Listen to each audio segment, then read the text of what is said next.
the things I never put in the palm book, but that I should have. I was just tired. I don't know, there's something to be said in regards to the idea of the birthday suit.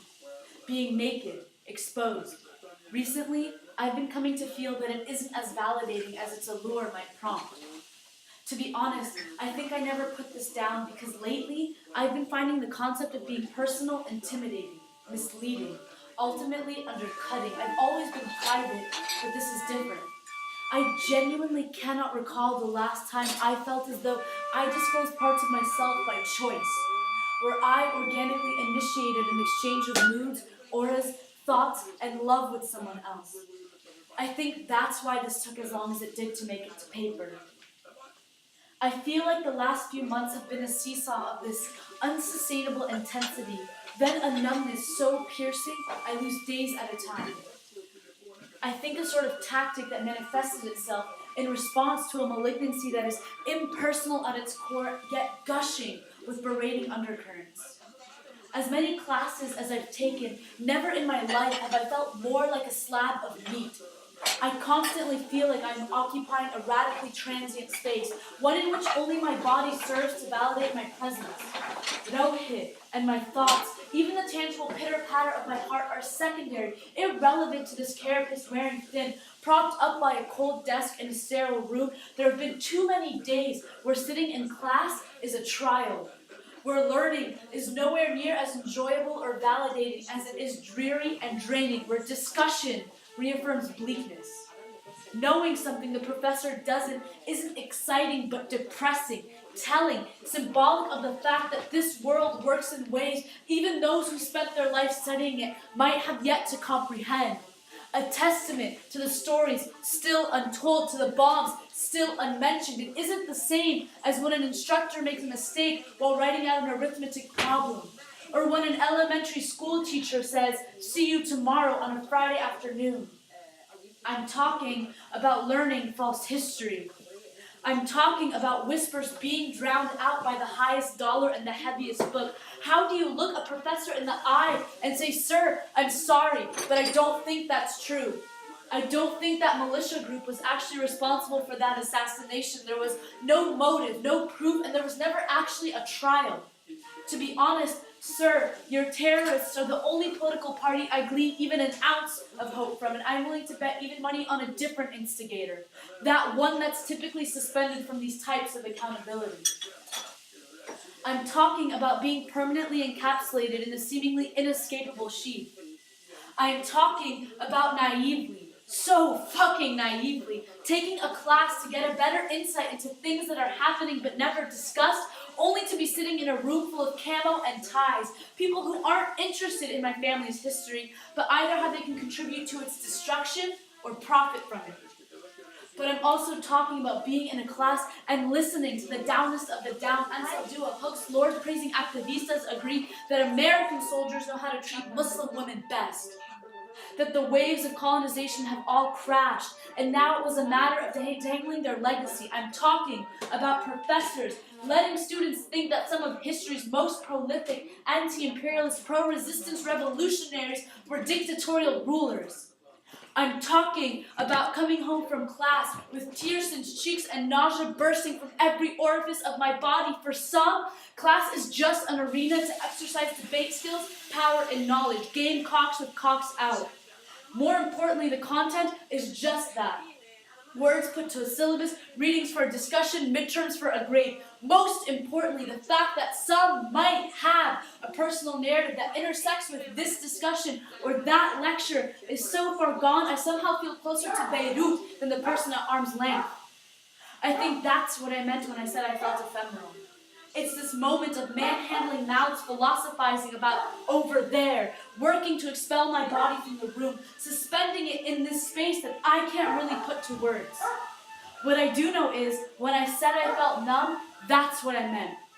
One student can say one thing, and within an instant, I feel my entirety, body, mind, and soul, being lurched into this ambiguous purgatory. But coming back can take days, like a shriveled flower in blistering sun. This idea of the stark contrast between academic accordance and reality wouldn't be a problem were it not for relativity.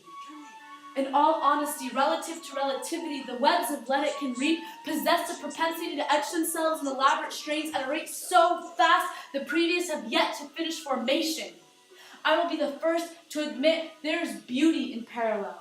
There's majesty in overlap, but not always. There are some days where this dull shadow clings itself to my chest and drags, straining each breath through a dusty breast, making each step heavier than the last. Relativity can be isolating. Relativity can be toxic. How for some, our special field trip of attending a lecture on the Syrian conflict is merely a continuation of the previous day's phone conversation with a family member. How during that lecture, the speaker, a non-Arab photojournalist, constantly said the people over there in reference to Syrians, Jordanians, and Palestinians. As if we weren't sitting in the room.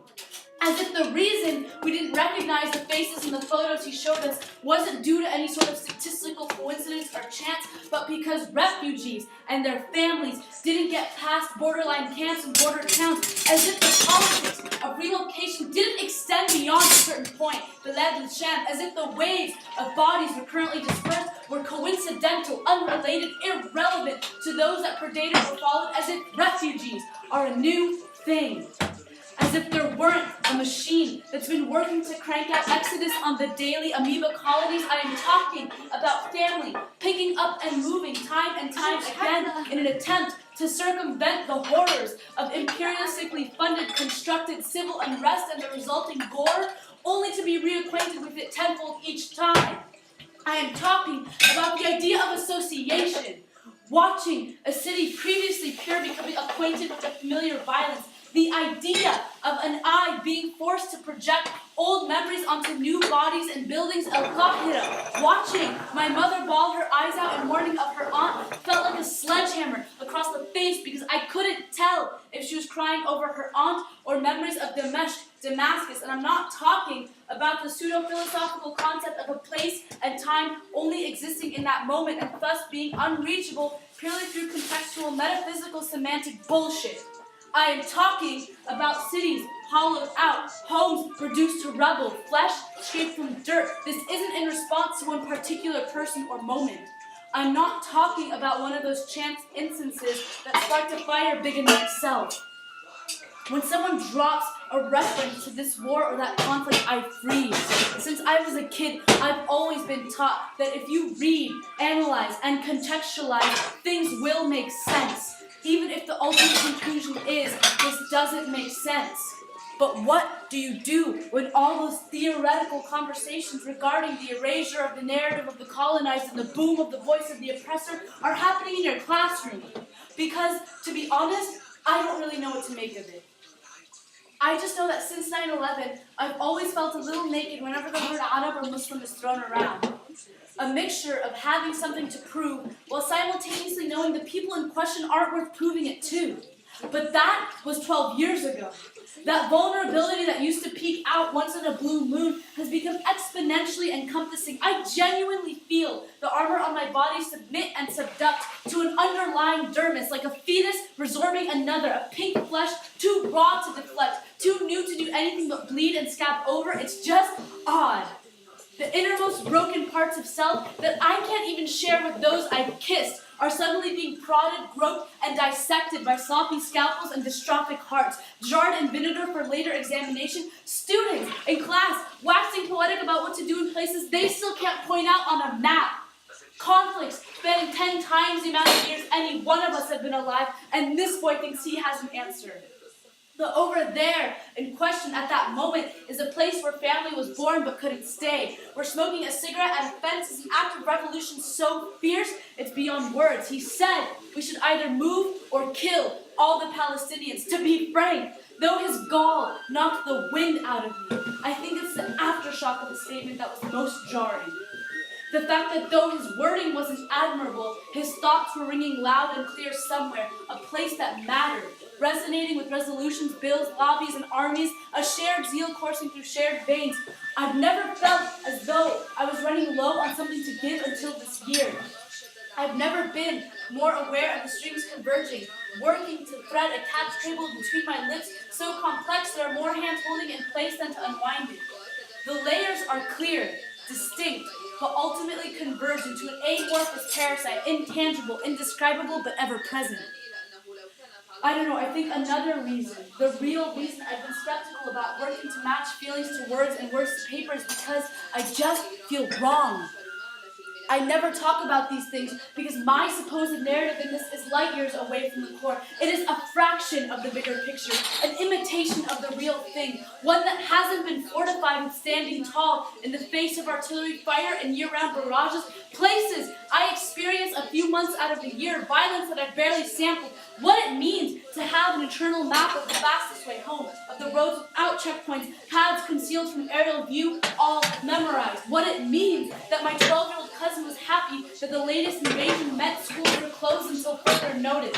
What it means that my grandfather can't leave home to visit family because home might close their door on the way back in. What it means to have my uncle assure my dad that things are fine, even though he was separated by a barricade from his wife and daughters, even though the gunshots could be heard through the phone speaker. What it means to listen to my cousin talk about how her and her husband are debating whether or not they want to raise their newborns in the place they call home because God forbid if things went sour. What it means for pillow talk with my cousin to be comprised of him remembering the people he knew before they were buried in the events of 2006, or him hearing through friends of friends with guns that something big was coming. What it means that my mom grabbed my hand and squeezed during a drive to a dinner because fighter jets running test flights rumbled and growled overhead, the same jets that ran the real deal over there. What it means for childhood and warfare to be interconnected, what it means to wait on the words of a fucking news anchor, whether or not we'll be able to visit family this year, but I just don't know what to do. Knowing that my arms are too short to reach family miles away is more than enough of a reminder that things can get engulfed by distance, that there's too much water between us drowning out their context, that I can't speak for anyone, even if we've hugged, shared tea, bed, and a home. It's a fine line trying to sift out internal schisms from someone else's narrative, and I feel like crossing that line results in a conflation I'd rather die before I commit. A clan of lawyers, politicians, activists, revolutionaries, coffee shop owners, artists, engineers, students, architects, pharmacists, writers, professors, sports stars, filmmakers, journalists, teachers, chefs, photographers, translators, and that's not even the half of it. It's just the shuffling of feet, the shoving and pushing behind me. Folks lined up, reaching under, above, and through me to get their hands on people they don't even know. Butchered names, butchered histories, never mind the butchered bodies that makes me feel like saying something.